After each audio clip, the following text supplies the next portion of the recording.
Well, who doesn't love a good underdog story? And this one is the greatest of all time. And now you can experience it on your TV, streaming this month. I saw the print of a hand, larger than a weaver's basket. They have a giant. What? My king, I will fight the giant. Fight him with the same spirit you bring into this room.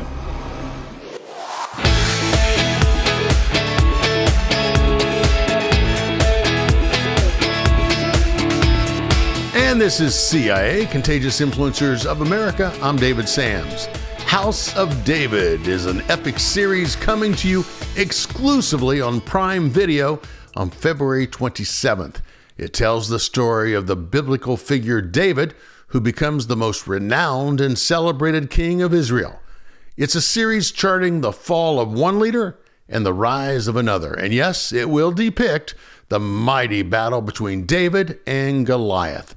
House of David comes to us from Wonder Project Studio and was created, developed, and directed by our friend Jon Erwin, who also directed Jesus Revolution, I Still Believe, American Underdog, Mom's Night Out, and I Can Only Imagine, and of course so many others. He's a good friend, and by the way, he's the first and only director to receive an A+ cinema score 4 times out of all the directors out there.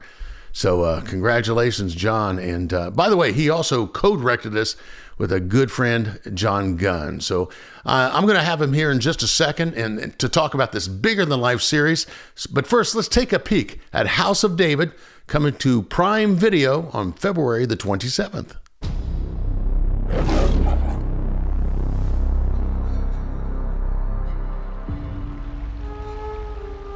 Can one stone change the course of history?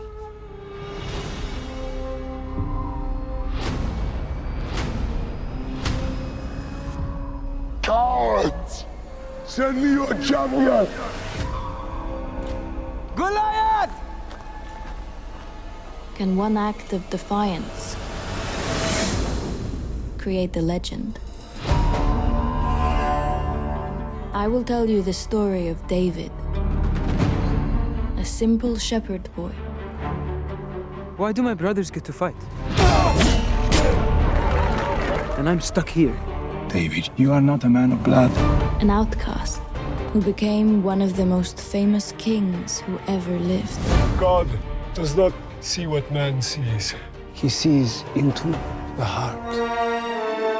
And you have the heart of a lion.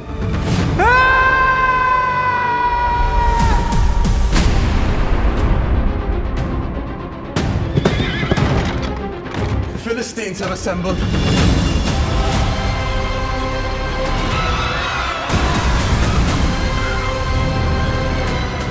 I saw the print of a hand, larger than a weaver's basket. They have a giant. What? My king, I will fight the giant. Fight him with the same spirit you bring into this room.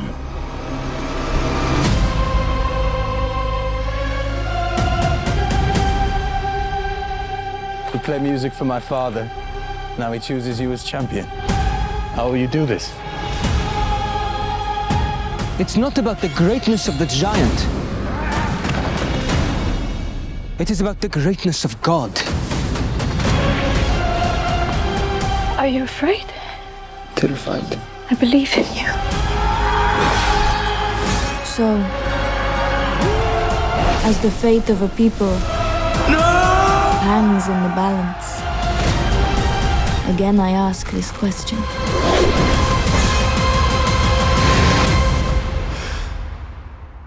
Can one stone change the course of history?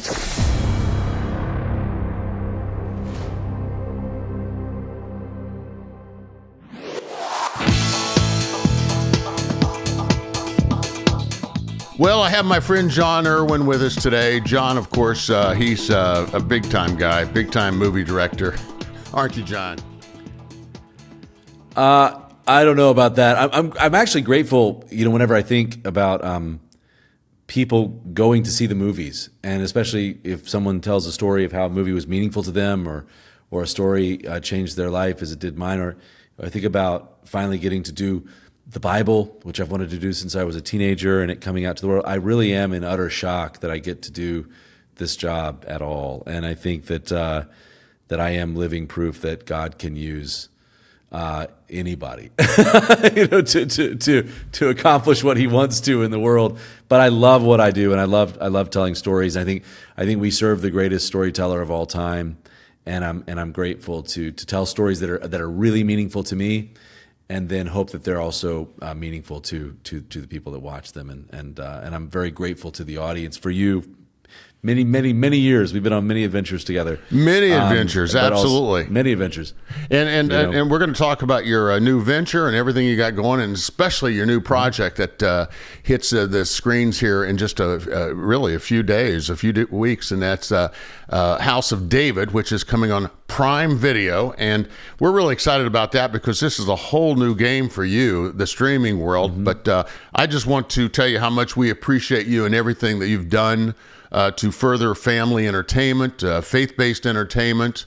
I did not know you back as far as when you were an ESPN photographer or videographer. Yeah, that was my first job. I'm a big Ohio State guy, so I'm really into that world, And yeah, I know you were an Alabama guy, right?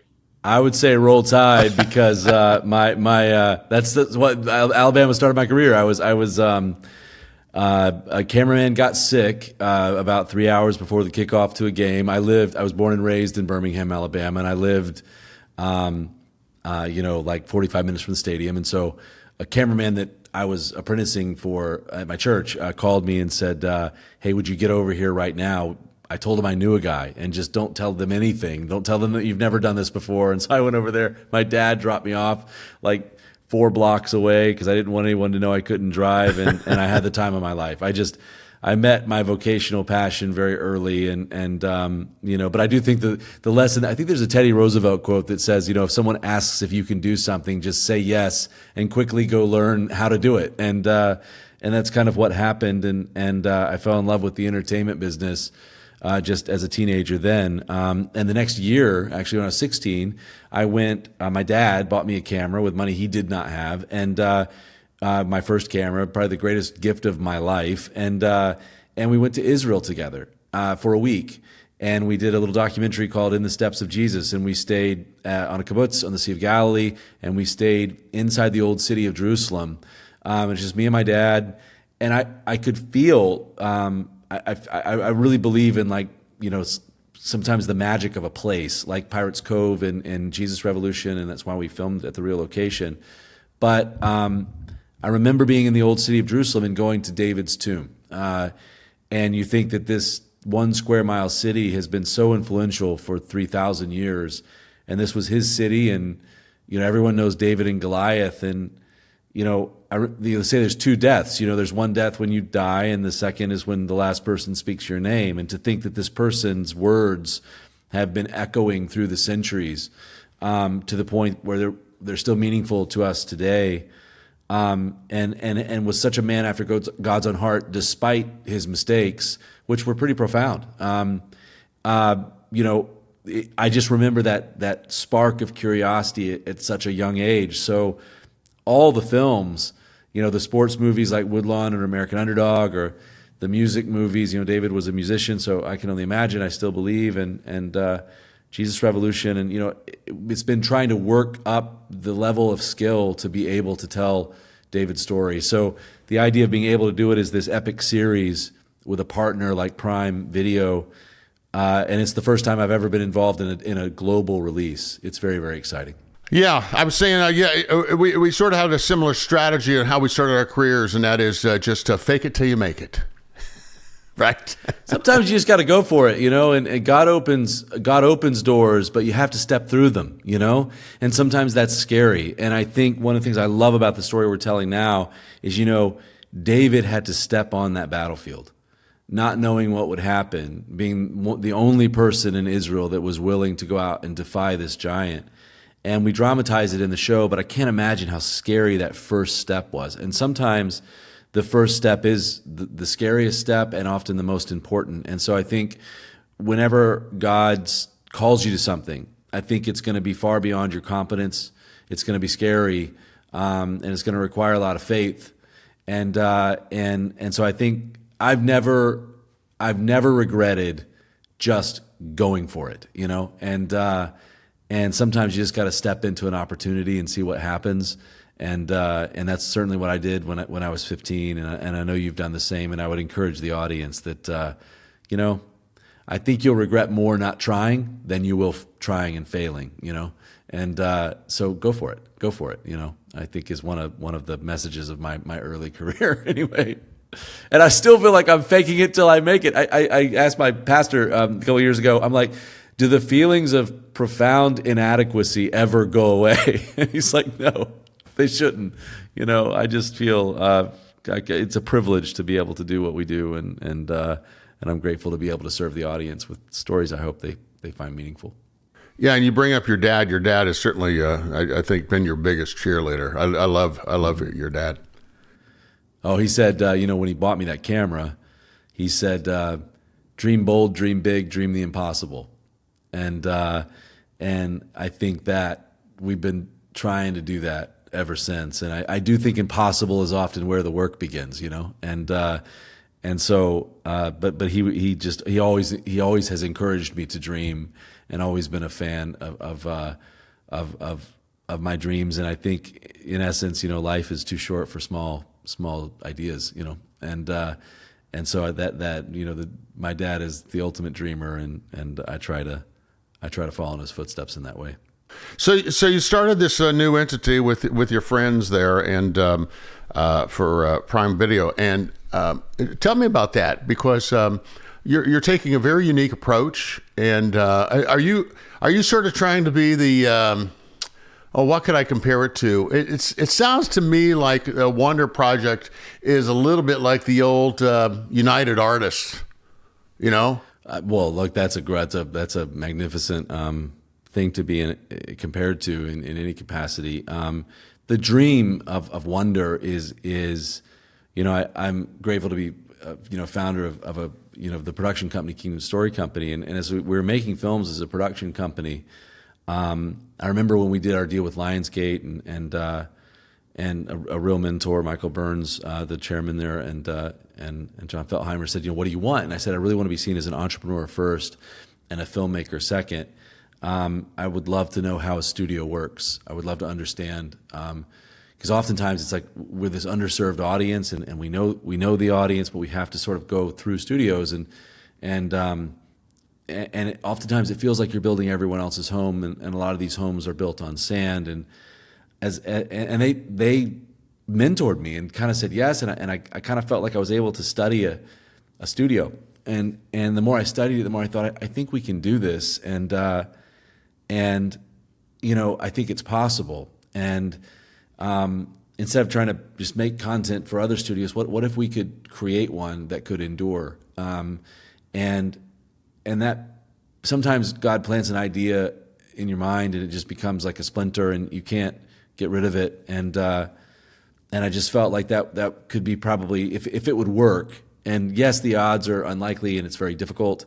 Movie studios are very difficult. But if you could have a studio work, you know, there were several studios over the last couple of years that have celebrated 100 years of telling stories, and I just felt like, wouldn't that be amazing if there was a studio that could fund projects like the ones my brother and I make, or other filmmakers or other production companies, and there could be a place where this work could happen in an enduring way. Well, that means you got to raise a lot of money, you got to get a team together, and so it's hard. It's very difficult. But I think sometimes if you're doing something hard, it's important to remind yourself of why you're doing it, and of how profound it would be if it actually worked. And I just think it's amazing that already we're able to tell stories like David globally to the world, and we're able to do it in an independent way in which we have creative control. And that is the idea. United Artists is a great illustration, and it's so cool. The trailer to House of David, you know, it has the MGM logo, and it says celebrating 100 years, and then it has the Wonder logo, and it's a reminder of what's truly possible if we could create an independent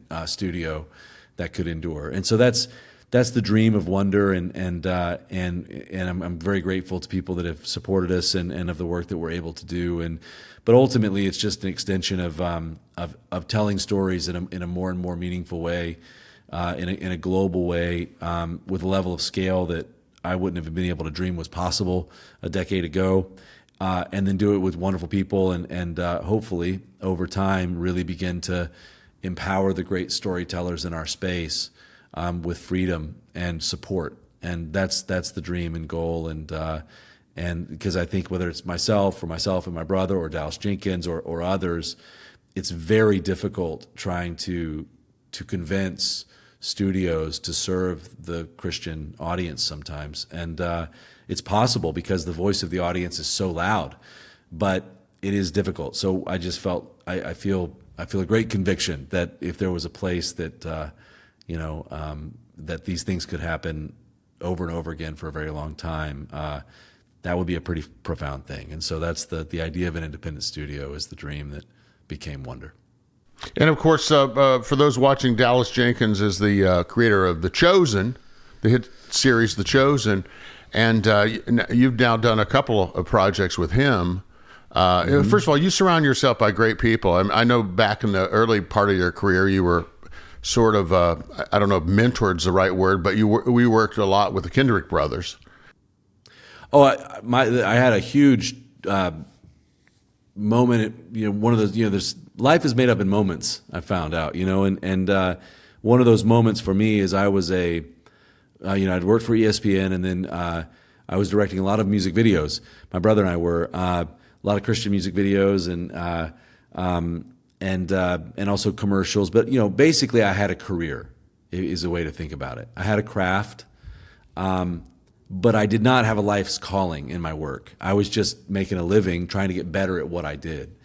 And it was Alex Kendrick. I was working for him on the movie Courageous, and they wanted to shoot on the Red camera, which is this camera that was popular at the time. And I was good at that, and I owned one. And then I came in to direct the action sequences as the second unit director.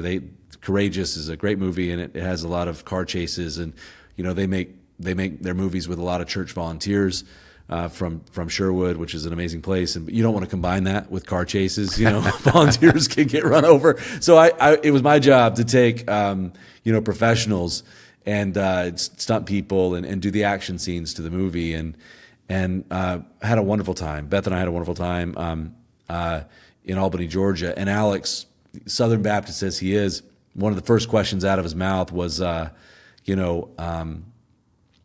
what's your purpose and the purpose of your work? And I couldn't answer it. And the whole time I was working on the movie, I thought about that question. And after, it was like the push I needed to fuse my craft with a life's calling. And I would say that if you spend the time, David is a great illustration. We forget there's long seasons of preparation for short seasons of influence. And if you will spend your time getting really good at something, as Steve Martin would say, to be undeniably good at something. And then when you decide to use that thing for a purpose beyond yourself, for a greater purpose, to serve God instead of your own ambition, I think you'll never be more fulfilled in your career. And that was the moment where I kind of fused I'm gonna take this thing that I've learned to do, and I'm continuing to try to be a student of, and I'm gonna use it for God's purposes. It reminds me of the verse where Paul says of David that he served the purposes of God in his generation in Acts, and I just think that that's the way. We all have a way to do that, to serve what never changes with a generation that's constantly changing. And film and television is just my way of doing that. And the Kendricks were a huge part of it. And my whole career has been influenced by incredible mentors and people that seek out somebody that's doing what you want to do and try to get around them, and ask questions. And sometimes they let you. And my whole career has been a stepping stone of mentor after mentor that has been willing to teach me what they do, and I'm very grateful to them. I have to tell you a funny story about the Kendricks. I forget, they were at here at the studio at one point, here at the Homestead, And we did the hour and a half working together. And as they were walking out, they said, "Hey, I want to ask you a question. Do you know if you're going to heaven?" And you know what I'm talking about here. It was a 2-hour conversation. So the session was an hour and a half, but that question opened up a 2-hour conversation. Every time I'm with Stephen Kendrick, we talk till like 2 a.m. over something profound. The question before they were like, "Is there anything in your life that would prevent God's hand of blessing on the film?" And I'm like, do you want me to get a pen and paper? I mean, I'm fairly dependent on this grace concept, and I'm a work in progress, and I'm doing the best I can, man. But it's just that they're like that, but it does lead to some pretty marvelous conversations, and sometimes a great question can change your life, and Absolutely, it certainly was. Absolutely. Well, I didn't forget that one. Yeah, that's a bold thing. Southern Baptists, man, they're bold people, exactly. And they just cut to the chase. Exactly.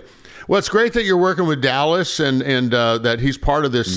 Let's talk about your first big project in this new venture, this company, because couldn't you started with just some little thing, just some little film? I mean, what is this?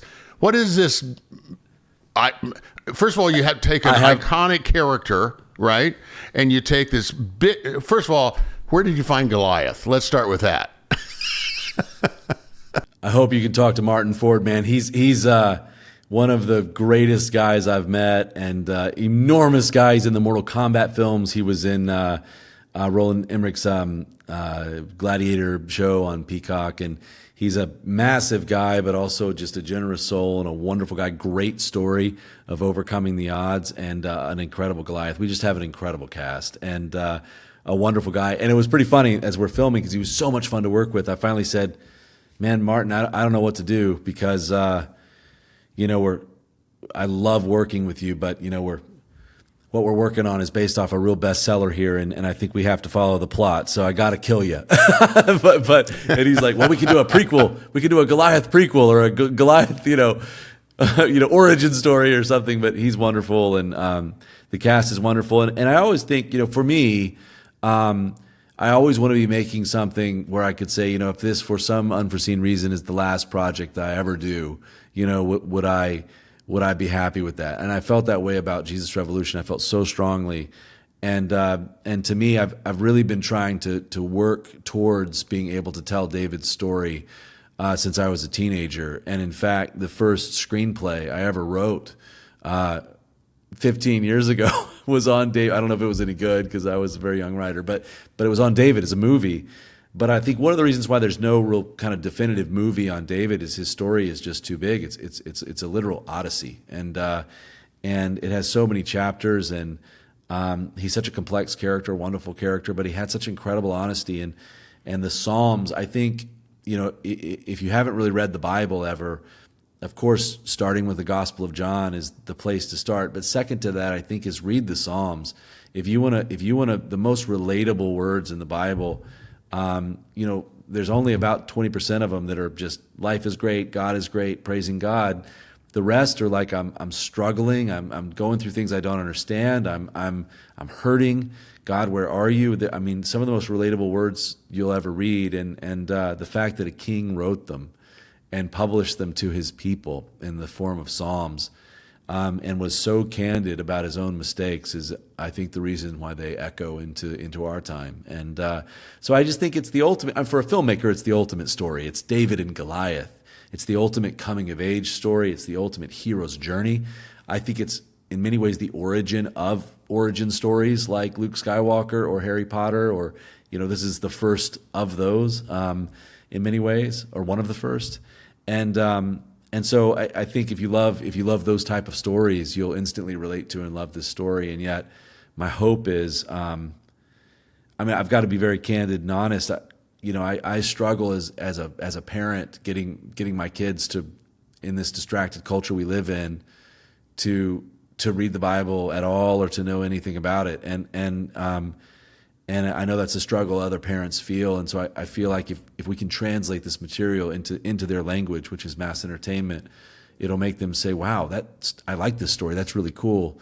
I want to read the book that it's based on. And that's my ultimate hope. The ultimate win for this project would be for people to see it and talk about it, and then go back to the book that can change their life, which is the Bible itself, and draw attention back to the Bible. That's my hope and dream. But it's an epic series. I certainly have never had these type of resources to make something as big as we can make it. It's big, and but I think my goal is that it also has the the heart of the story and the heart that I've grown to love. So in many ways, I've been preparing for this story for my whole career. So here you're going to go to an all new venue. And I think you're debuting in 200 some countries at once. Yeah. Now, by the way, is this in multiple languages? It is. Yeah. It's what's amazing? It's amazing that we have more capabilities to reach people overnight than if you think about the apostles, who were instructed to get the gospel to the whole world. And I know Dallas will do a marvelous job with that moment. The Great Commission. They didn't even know the continent that we're on existed, or that you're on. I'm in Europe right now, but they had no idea. And all these years later, we finally have the ability to reach the world. And it's amazing that when we champion something, when our voice is heard together as Christians, it allows things to go all over the globe. Entertainment is America's second largest export, and so our voice has been heard, and given us resources like this. And when we champion something and we make it popular together, it goes all over the world. And in this case, this is the first truly global release. So House of David is released globally, which is the first time in my career, in 25 languages and over 200 countries. And that's just such an amazing thing. To be able to get the Bible to the world like this, and we would not be able to do it at all if it wasn't for the support of the audience and for us unifying our voice. I often talk about it. It's like if you think about Joshua and the Battle of Jericho, the final step before walls falling down was they unified their voice. Their voices came together as one. When we do that, it creates this amazing thing called FOMO, which is the fear of missing out, and millions and millions of people end up seeing it because they have just heard that it's popular. And so that's what I'm excited about, and this is a new step in our career of something going this wide, this quickly, and I'm thrilled to be able to get the Bible to the world in this way, and I hope the audience really, really enjoys it. I love the show. I tell people I'm only one viewer, but I'm the first viewer. I love the show, and I hope the audience feels the same way. So you start out with 3 episodes. So you can binge on 3 episodes, and then it's weekly after that, correct? Yeah. So it's we start out with 3 episodes. The 3rd episode involves the anointing of David as king, and if you think about it, he's being anointed as a king in a nation that has a king. This is a scary thing, when Samuel anoints David and says that famous line, "God doesn't see as man sees." Man looks at the outward appearance; God looks at the heart. And that happens in episode 3, and then the finale of season 1 is David and Goliath, and it's spectacular. It's really, really great, and so that's basically the story of season 1, and Michael, who plays David, we did a global search, and looked at 3,000 people overall, hundreds for David, and could not and really found Michael on Broadway, and he has an amazing story. He's a Christian kid, and with just a depth of soul, and he's an incredible musician. Sings all of the songs live, and just has an amazing story, and really feels. And I echo this, that God has prepared him for this role his whole life, and he's surrounded by an incredible cast. Stephen Lang is in it, who's just an amazing actor. I mean, he's in so many things. I mean, most people would know him as the antagonist or the villain in Avatar, but he's in Gettysburg and many other things. And Ali and Eilert, who Saul and Hinnoam, and just the whole cast is really, really, really great. And surrounding this new voice, literally, and this new face, and Michael, and that I cannot wait for the audience to see.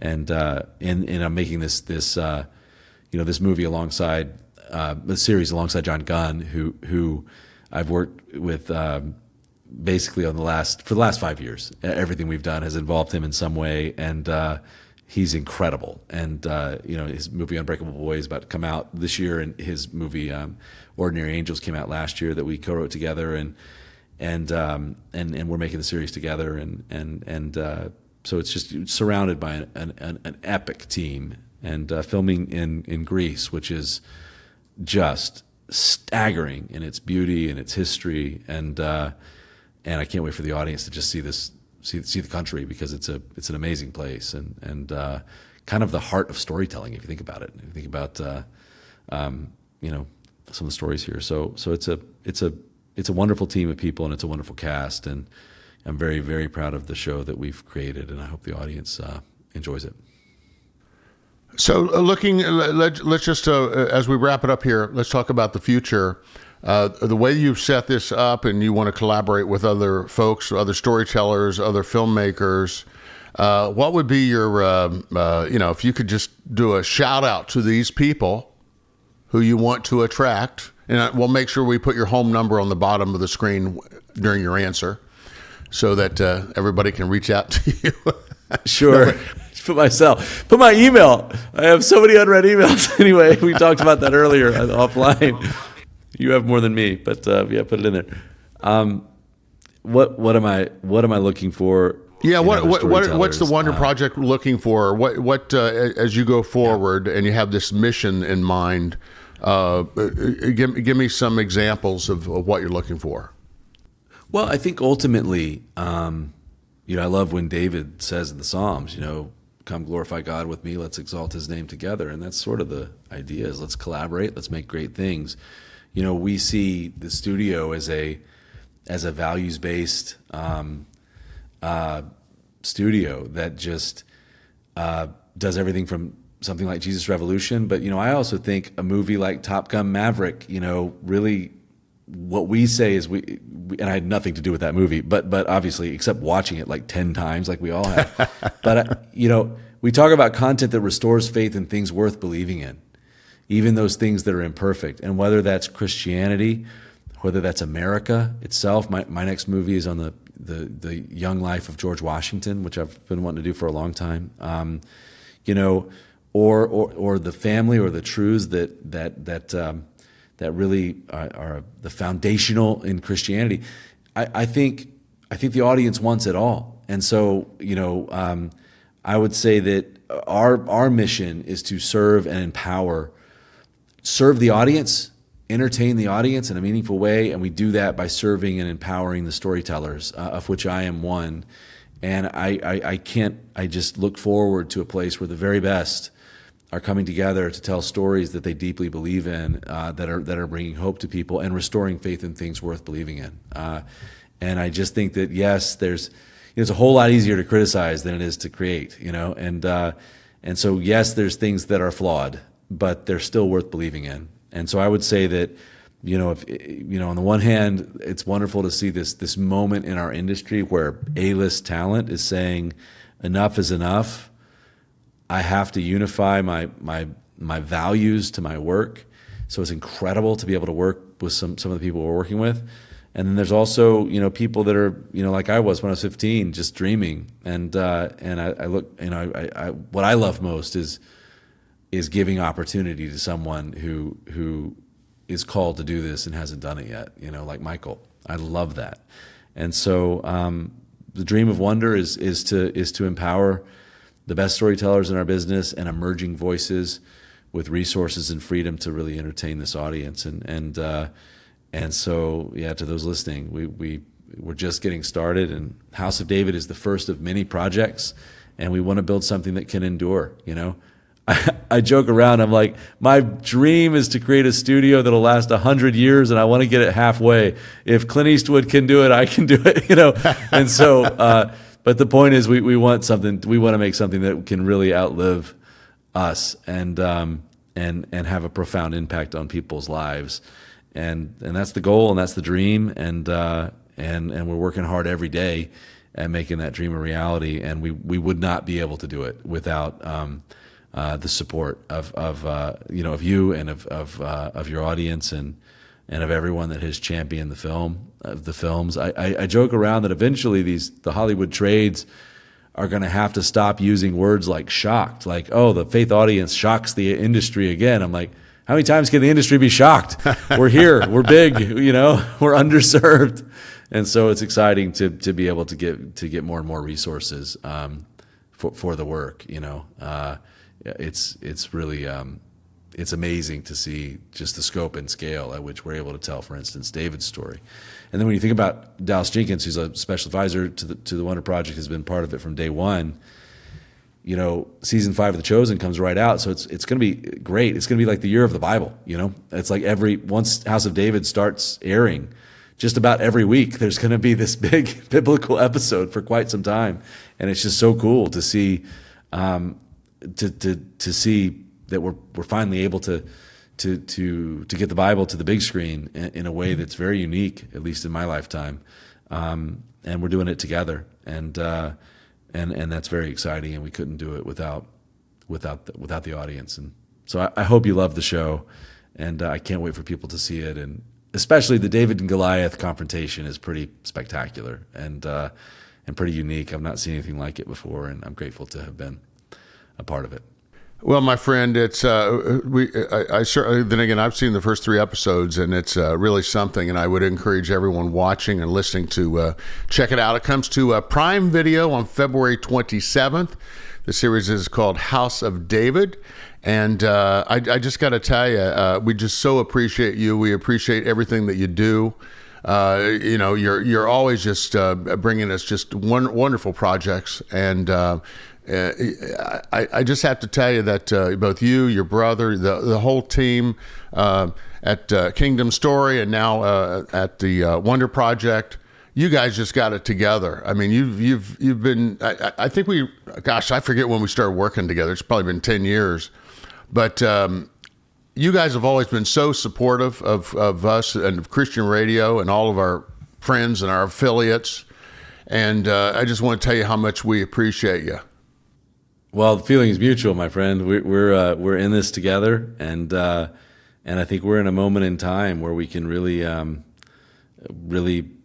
do some meaningful work, and it's just amazing the stories we get to tell. And I was, Dallas Jenkins' Christmas movie that we worked on for a couple of years together, and was such a success, and I'm so grateful, and I love the movie. My whole family loved the movie.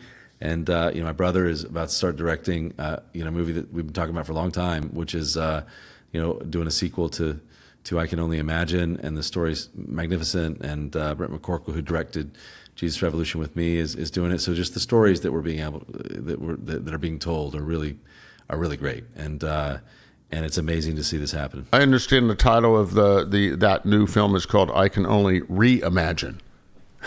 I can only imagine again. I'm still imagining. Anyway, but the story's great. The story's amazing, and Brent's an incredible filmmaker, as is my brother, and so it's amazing to see the stories that we're all able to be a part of together and tell. And again, it's just it's like a tree that's just growing out into branches, and it's really exciting to watch, and I'm grateful to be a part of it.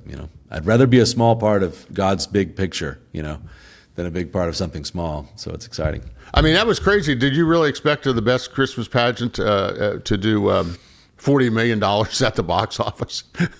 Well, I just, but here's the thing. I remember Dallas and I started talking in, we have this joke because we did an event at NRB and announced, what we were doing, and then he had done the first 3 episodes of Chosen, and then I didn't know him, and then he did his event, then I went to his event, and I'm like, what is this? And we got to know each other, and I'm just like, what else would you just love to do? And he mentioned this book, Christmas Pageant. He'd been trying for 12 years to get the rights, to get it made. And I'm like, well, who owns the rights? Let's go kidnap them, whatever. And which we didn't have to do. I just want to point out for the purpose of this radio broadcast.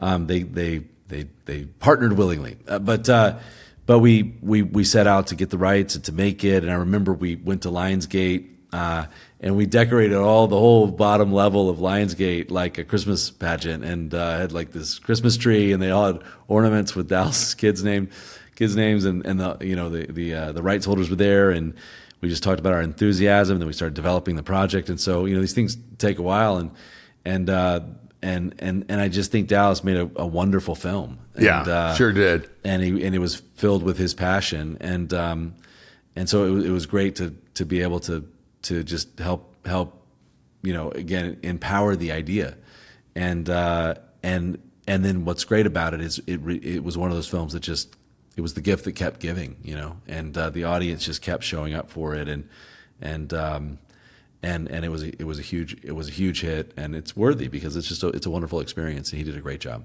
He did a truly great job, and that's the vision and dream is for us to collaborate on ideas that it's just a wonderful thing when another filmmaker has wanted to do something for a long time and never been able to get in this case the rights or the production finance or whatever the obstacle is. It's wonderful to come alongside somebody and say, hey, let's knock down that obstacle together and let's get this done. And there's some stories I'm called to tell, like David, but if that's a story that you're called to tell, let's get it done together. And we all work very hard, and my brother and Kevin Downs and everyone producing the film, it was like 40 below zero all the time. But we say pain is temporary, film is forever, and I'm glad the effort was worth it, and it was a wonderful result for us and for Lionsgate and for everyone. So very grateful for that. And thank you, Jon. The series is House of David. It premieres on Prime Video February the 27th.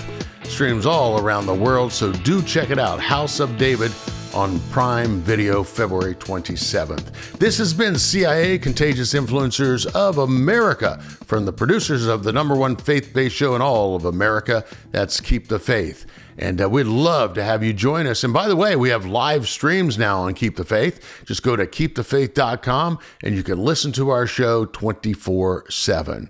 And there's all kinds of goodies there for you too. That's at KeepTheFaith.com. And check out all of our episodes of Contagious Influencers of America at ContagiousInfluencers.com. That's there for you too, so do check that out. Until next time, go out there and live that life in living color, because it sure is a heck of a lot more interesting than living it in black and white. See you next time.